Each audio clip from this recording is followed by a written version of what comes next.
Hello and a very warm welcome to the very first episode of Barmy Army TV. We're going to be having lots of episodes throughout the summer, a big summer ahead too. The World Cup has already started, underway, England off to a flying start. More on that very shortly. But you're joined in the studio with me, James Gregg, and Chris Millard as well, Managing Director of the Barmy Army, no less. Absolutely. And Shackles Are Off podcast host as well. That's where you will have heard us before. More episodes on that in the summer with our co-host Jack Brooks. Brooksy, by the way, he's just doing really well, isn't he? What a start. Obviously loves his cider. Yeah, I think so. The cider train is going, so he keeps saying on Twitter. But Somerset have won the One Day Cup. He's injured at the minute. He's doing really well. So yeah, I'd be looking forward to hearing some more stories from Brooksy with some really good guests on the podcast as well. So do keep your eye out on that. If you're thinking, what is the Shackles Are Off podcast? Well, just go back, search it on your podcast provider. All the episodes are right there. And there's some good guests, isn't there, Chris? We had good chats with some good people last year. Joe Root, Liam Plunkett. Yeah. Who else did we? Ryan Sidebottom. Ryan Sidebottom, yeah. Former World Cup winner, no less, as well. And also, just on that, we've got some of the good guests lined up and some good guests to be coming into the studio here on Barmy Army TV. Billy Root as well. Yeah, what a signing. Barmy Army's first ever cricket ambassador. So it was amazing to get Billy as part of the team. He's obviously joined Glamorgan this year, took a big step in his career. Batting number 4 for Glamorgan and doing excellently well. Royal Lunday Cup standing 31 out of the whole tournament, and he's not even in the quarterfinals. I know, it was a shame that they missed out on that, but doing really well, and obviously got a couple of good scores on the telly as well, and got that Barmy Army branding when he raised his bat. So good work, Chris, like that. Nice work. You'll have also noticed, by the way, that here we've got some branding, Luke, and you'll have noticed our really smart shirts that we've got on as well from Luke Sport. Big summer ahead as well. Barmy Army Luke Sport polo shirts. That's our partner. Absolutely, yeah. Luke have come on board, a great company, LukeSport1977.com, to check out all the latest gear. There's some really nice sportswear, there's casual wear, there's every sort of clothing item you'd like. I certainly like it. I know we've seen a lot of players wearing it as well. So be sure to check it out, and you can also go to barmyarmy.com for your unique discount code where you get 10% off. I'm sure it will appear here now. Oh, don't do that. He's always wanted to do that, haven't you? Sorry, yeah. Barmy Army always TV. Always want to do that on telly. Oh dear. Well, just moving on to the World Cup then, mate. Obviously, it's already started. Barmy Army, it's a big year, and this is like the first bit before then the Ashes sort of sweeps the nation again. It's been a good start, but so much build-up. Going into the tournament for the Barmy Army, the key focus is on the supporters. So if you're a supporter and you're a member of the Barmy Army, there's loads of great offers and things like that, which we'll go on to a little bit later on. But one of the key elements of being a member of the Barmy Army, Chris, is the singing, isn't it? And absolutely. Owen Morgan, who's the captain, he didn't have a song. That was a bit of a problem, wasn't it? A real problem. Obviously, the Barmy Army is Test cricket, always known around the world for Test cricket, but we do like the one-day team, and we do get behind the boys, and we go on most of the tours as well. And when Owen came captain, we didn't really have a song for him, so we thought we need to create a song for him. Check out the guys down at the Oval with Graham Swan creating a song for our captain, Owen Morgan. Okay, so you're in for a treat here. You meet the Barmy Army. Yeah, buzzing. These are the real 12th man for England. The singers, the songwriters. I can't wait. The heartbeat of English Swan will tear you apart again. Swan will tear you apart again. Welcome today. We've got a challenge, Barmy Army challenge for the guys, Charlie and Graham. 15 minutes to come up with a song for Owen Morgan. There hasn't been a Barmy Army song for Owen Morgan. Nothing personal, we just haven't come up with one yet. Okay. So that's your challenge. You've got 15 minutes. We're going to go off, come back, and then we're going to judge who comes up with the best song. 15 minutes. Let's go. Come on.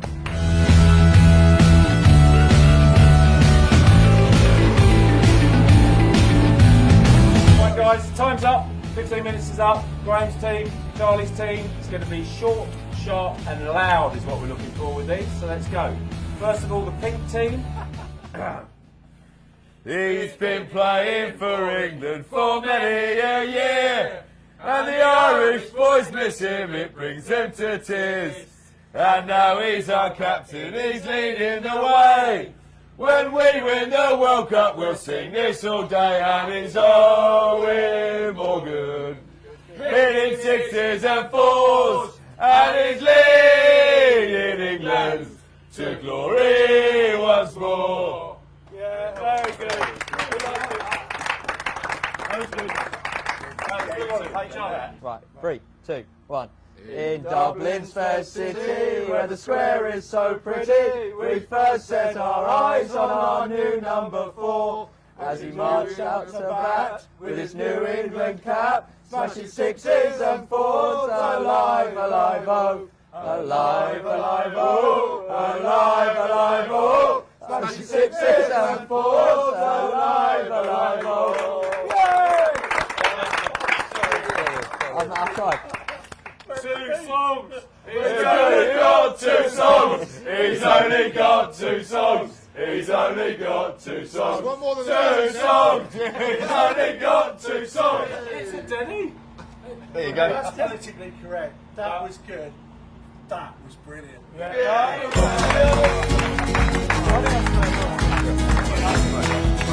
So that was the famous Barmy Army. What do you reckon? I like them. I can't wait to hopefully join in with the lads because I am going to a few games. So, you know, when you're actually playing, when you're batting and bowling, those guys start singing, the lift it gives you is amazing. I'll admit, I didn't expect it. I didn't expect there to be so much energy around the cricket fans. Yeah, well, they're there. And so hopefully Owen Morgan's got his song now. Hopefully he'll get to lift this cup with that song, singing him all the way.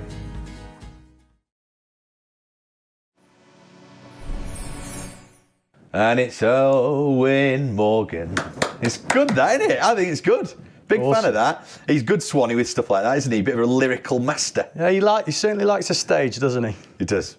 He definitely does. Yeah, well done to everyone involved in that down at the Oval. Hopefully it'll be sung on the terraces as England march on to the World Cup this summer. Now, we talked about the kit earlier on in the programme. Well, Chris went down to go and check out it being launched. So we're here at the Cricket World Cup England kit launch. Thanks very much to New Balance for the invite. We can't wait to see what's in store for us. Can't wait to see what the kit's like. Even heard that we're going to get a chance to play the Cricket 19 video game that you can win with the Barmy Army. Let's hope for a great night.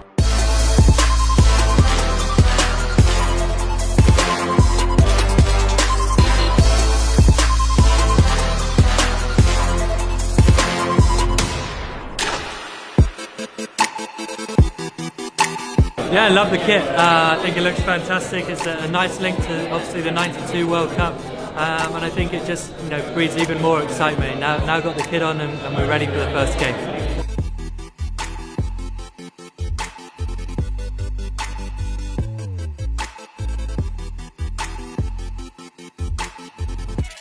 And how nice is that? Greggy, what a kit. Oh, it's so good, isn't it? It's like a nod to the 1992 kit, but it's so good. I couldn't believe how many people were in the ground wearing it yesterday. I've never seen it like that with a cricket kit ever. You know what? The good thing is, it's like reasonably priced and it looks cool, and people are actually kind of like proud to wear it, aren't they? Like the old ones are a bit like gimmicky, with the sponsors on and all that kind of thing. I think that's really yeah. It's definitely a nod to 1992 and Surrey and Botham. Let's hope we can at least get to the final this time around. What do you think? Oh. We'll come on to that in a bit. I think so, mate. I think he's looking good. The other day, you and I went down to the opening ceremony of the World Cup. It was, well, let's talk about what you thought of the opening ceremony, because there was a couple of legendary cricketers doing the presenting. Couple? Yeah. There's loads. Oh, yeah, that famous Paddy McGuinness. Yeah, I'm not quite sure what he was doing there. He was all right, did a good job. Freddie Flintoff was very good, I thought. Yeah. The music, the official World Cup song's pretty good as well, it's got to be said. What did you think of it on the whole? I think if you were watching from India and you saw it on the Mall, it was on the Mall, wasn't it? On the Mall, yeah. with the Buckingham Palace in the background and stuff, you'd probably think it was really cool. It was unique, wasn't it? It was unique to be stood on the Queen's Drive, having a party about cricket and seeing Sir Vivian Richards try to hit a straight six off a sponge ball over 4,000 so-called fans. There was a good bit actually where I noticed where Viv Richards, he had these sort of net bowlers bowling at him, these tennis balls, and one was like a beamer and it went straight at his head, and And then the next ball, and it sort of wiped the smile off his face for a minute or two. But then after that, he kind of joined back in the party. But yeah, it was really, really good. Seen Kevin Peterson hit some massive sixes over there. I can see he's still a bit early to retire. I'd still have him in. Maybe not on this side, not on the one-day side. No, he wouldn't get in this one. Probably the only one-day side he wouldn't get in for me since he retired. Absolutely, I completely agree with that. Because he's, he was mercurial, but now he wouldn't get on in it, I don't think. We went to the launch party, and so did Sam Ellard as well, Chris. Yeah, Sam Ellard did go to the launch party. He had a great day by all accounts, as did we all, in all honesty. So let's check out what Sam had to say down there. World Cup launch atmosphere is rocking. Thousands of fans here, including a very, very optimistic West Indies fan, Chevy. Even the World Cup, the West Indies, they always seem to go well, don't they, in these big tournaments? Are you confident this year they can go all the way? Very confident, big competition players. We might have the odd mishap, but we're going to come strong. And after yesterday's performance against New Zealand, super confident, and the fans will get behind the team. We got the universe boss, Dre Russ, we can't go wrong, We bring the 2020 form into the 50 overs, and all we can do is dominate. So good luck to everyone else, but, West Indies, we're going to rally, Gale, Russell, Holder, they're the big names. But talk to us about Hetmeyer, Hope. There are some good young players. We saw that in the earlier this year when they caused England loads of problems in the Test series, the one-day series. There's some good young players as well who can shock the world. Yeah, there's some good players, as you mentioned. Hetmeyer, he's been well. He's been looked after in a lot of the competitions. He's been playing well. He needs a big score, and I think he can get that. Shai Hope, he's been playing very, very well. He had a good tournament against Ireland and Bangladesh. Scored another 100 recently. So, it's very promising, very promising. And what about this place? England, some brilliant venues. What's it like as an opposition fan to be playing a World Cup in England? What are you expecting? It's very good. We have a fine history of playing in England. It goes back to a long time, and it's always been receptive. Now, just like the Barmy, we can bring instruments and make noise. They took it away from us before, but we can bring it back now. So it's all good. I think with all the different, armies of people and the different nations got their groups, it's going to be fantastic atmosphere all the way around. Look into that camera. The West Indies players are watching. What's your message to them? Let's rally, let's dominate, we're going to win, we're the best, champion, champion. Good stuff, thank you. Firstly, what do you make of the launch party? Apart from the weather, not a bad party, the atmosphere, fantastic. It is electrifying, it's amazing to be here, and I feel so proud, and I feel so great to be a part of this opening party and this World Cup. Bangladesh going into the World Cup, realistically, could Bangladesh finish in the top four? Do you think they've got the players to cause the surprise maybe and qualify in the top four? Yeah, they did prove in the Champions Trophy in 2017. They were in the semi-finals. They have been beaten by India. And I don't see any reason they will not be in the semis, possibly in the final as well. Really? Yeah. Bangladesh in the final? Yeah. Why not? Being a bit optimistic, do you think? Not really. He's he's all right. Playing very good. So we could have an England-Bangladesh final at Lords? Maybe. Yeah. We're live on Facebook because we're doing this. My friend Kazar, who's the danger man for Bangladesh? Who's gonna score the runs, take the wickets? Who should we all look out for? I think Tamim Iqbal will be a surprise package, and I think there is another Mahmudullah, Mushfiq, and I think these three players will be the pillar for Bangladesh success in this World Cup. And just tell us what it's like to be Bangladesh fans, to be in England. It's a World Cup, doesn't get much bigger than this. What's it like to be here? Amazing, because the last time I watched World Cup in England was 1999, and I was in Bangladesh at that point. But I've been in here for 11 years, and as I said, I feel very proud to be here and to be a part of it, because cricket is my passion. Yeah. And not only me, it's like 17 million people in Bangladesh, 170 million in Bangladesh. It's all of their passion, and I say thank you very much, England, for hosting the World Cup, and hopefully we'll have a blast. And we'll see you in the final. Yes. It's incredible, isn't it, who you bump into out of the cricket. We bumped into you, didn't we, in the Caribbean? In the Caribbean, a few miles away. Yeah. Different weather as well. Mate, that was unbelievable out there. When was it? January, wasn't it, for the Test match? Yeah. unbelievable weather, but not quite what it is in England. But hopefully it clears up for tomorrow. Rumour has it it's going to be a bit better tomorrow for the opening day of the World Cup, so that's a good thing. The Love Island legend Chris Hughes with us. Chris, just on this evening, it's as you said, the weather's not great, but still there are thousands of fans here. It's incredible how many fans are here from not supporting England. There's Bangladesh, Pakistanis. That's the best thing about opening ceremonies. It brings everyone in from different countries, different cultures. Like, I love it. Just look around here. It's just unbelievable. There's hardly any English supporters here.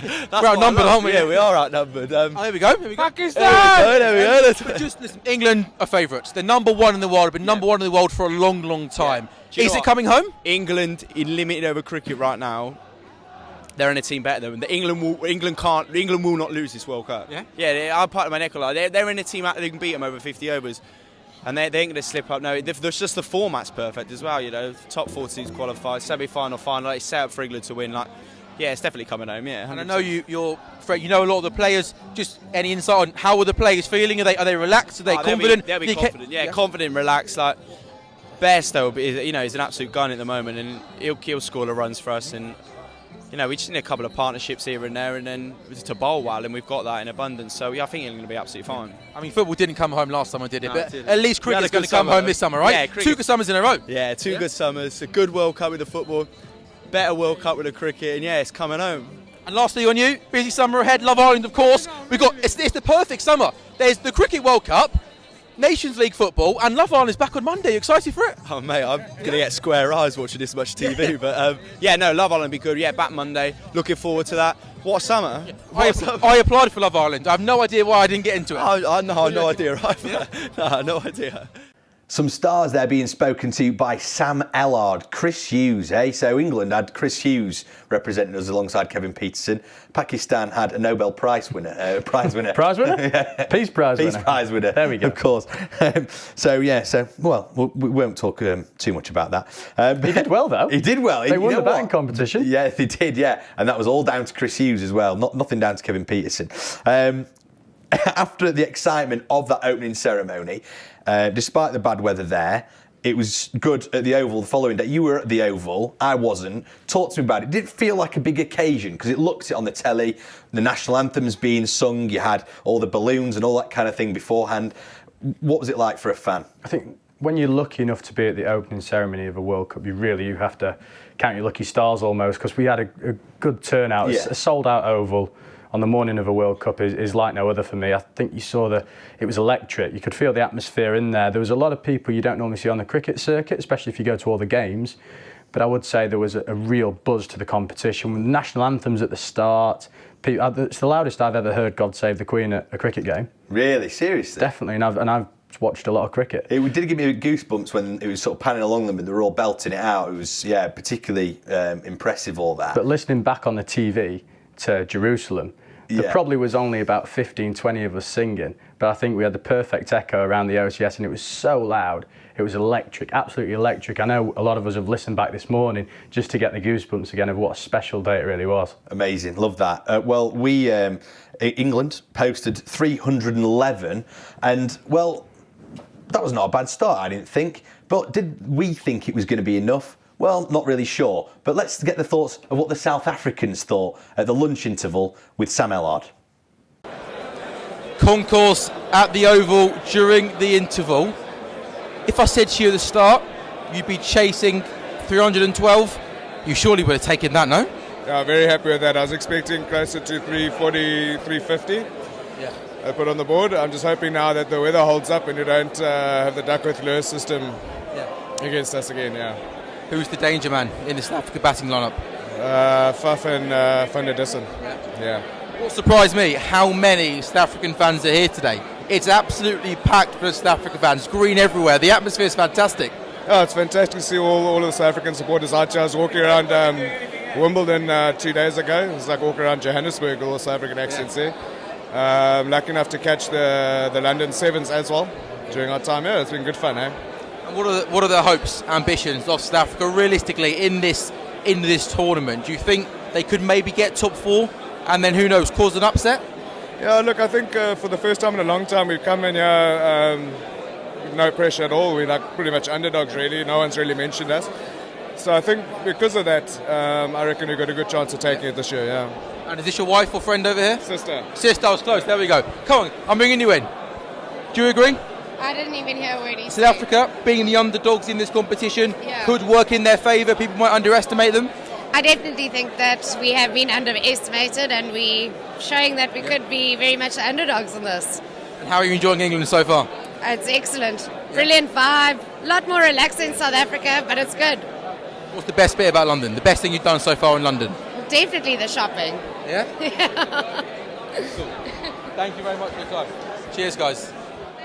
As it turned out, 311 was enough. England won that match by 104 runs. Great start to the World Cup, Chris.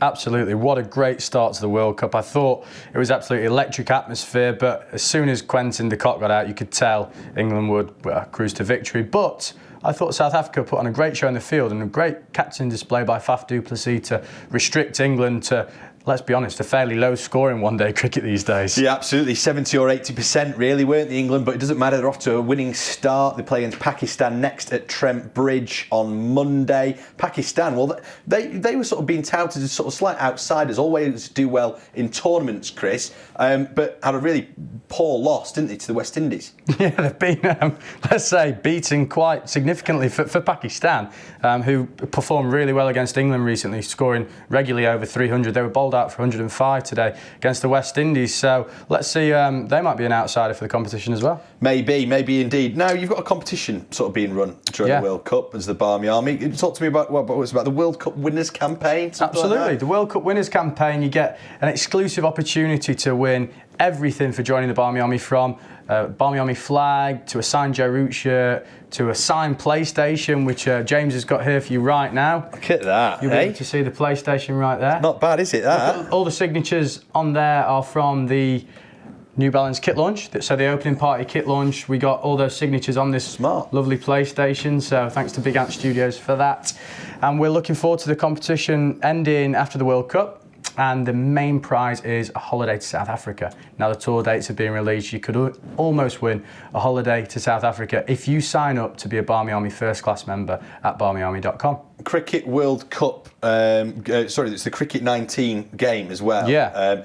There's Barmy Army feature on that, don't we? We've got a clip which we can play now whilst we sort of talk about that. Yeah. And that's, I mean, if we listen to it, listen to that for that noise, that sounds to me like the Barmy Army is singing on the game. I think you can just hear Billy the trumpeter's tones as Joe Root crunches a 4 through the covers. Not surprisingly, even on the game he does it very well and very easily. So you'll be here in Jerusalem around about now, I would guess. Fantastic stuff. The betting in the World Cup, it's quite an important thing, isn't it? Everyone likes to have a flutter. Everyone thinks they know what they're on about when it comes to who's going to win and who's going to be the highest run scorer and all this kind of thing. We've got our betting expert, Adam. How are we, lads? Here. How are we doing? Expert. Good. Oh, getting there. He's the expert. Adam, what kind of prices are we talking then? England, obviously, must have been favourites at the start of the World Cup. Yeah. What are the odds looking like now? Well, England favourites at the start of the tournament, and after the win yesterday, they're with 15-8 with Bet365.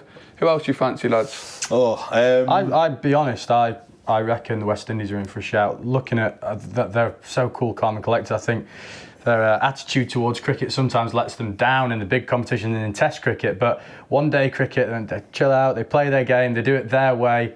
Worth a fiver. 9-1, Chris, West Indies at the moment with Bet365. You could get them at 8-1 with Sky Bet. Obviously, you'll go to Bet365 for that one, but you're probably a bit late to the party after their win today. You probably should have got on them about 24 hours ago. Yeah, if you'd bet on them earlier on in the week as well. We're talking about like high run scorers and all that kind of thing.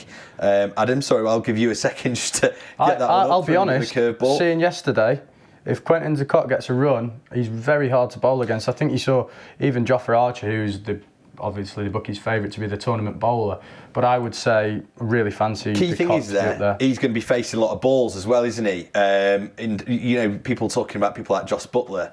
Well, yeah, I mean, he's going to score a high volume of runs, but he might not get a bat in all of the games, or he might not get much of a bat, is what I'm saying. Yeah, well, if you look at the small teams like Afghanistan or Australia in the tournament, Joss Butler probably won't get in because we'll got to maybe 400 before he can even. Well, when it comes to the betting, lads, the fastest 50.